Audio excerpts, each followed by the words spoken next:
Dumaos-dos pababa ang isang shuttle bus matapos umanong mawala ng preno sa Morong, Bataan. Sugatan ang sakay nitong 4 na empleyado. Ating saksihan.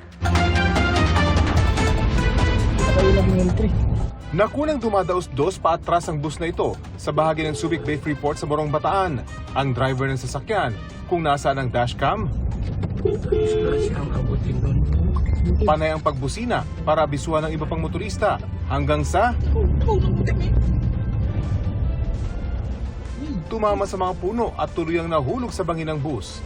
Tinamaan din ito ang isang tubo kaya sumirit ang tubig. Ayon sa pulisya, sugatan ang 4 na sakay ng bus na agad dinala sa ospital. Hindi naman nasaktan ng driver.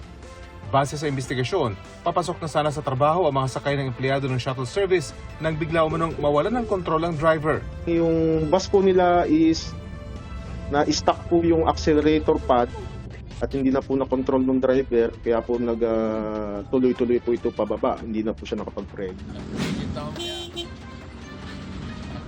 Sa Makilala, Cotabato, nakuhanan din ng isang motorista ang sinusundan niyang wing van na bumibiyahe na tila nawawalan umano ng preno. Kwento niya, napansin niya ito dahil sa gilid dumadaan ang truck at minsay gumegewang. Nakabukas din daw ang hazard light nito. Maya-maya pa, ilang lalaki ang makikitang tumakbo papalapit sa truck para maglagay ng kalso o anumang bagay na maaaring makapagpabagal sa truck. Hanggang sa tuluyan itong napahinto sa gilid ng kalsada. Walang nasaktan sa insidente. Pahirapan ang pag-alis sa driver mula sa pagkakaipit sa manibela ng kanyang multicab matapos bumangga sa isang puno sa Valencia, Negros Oriental.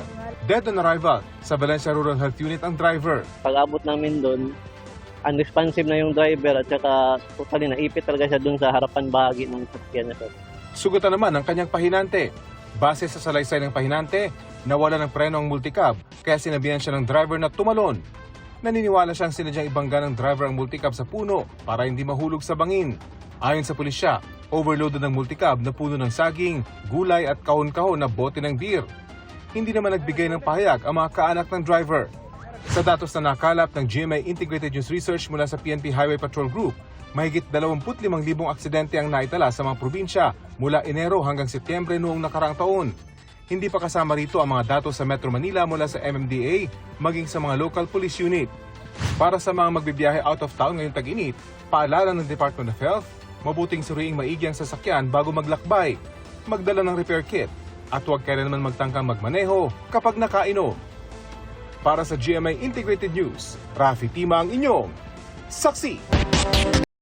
Mga kapuso, maging una sa saksi.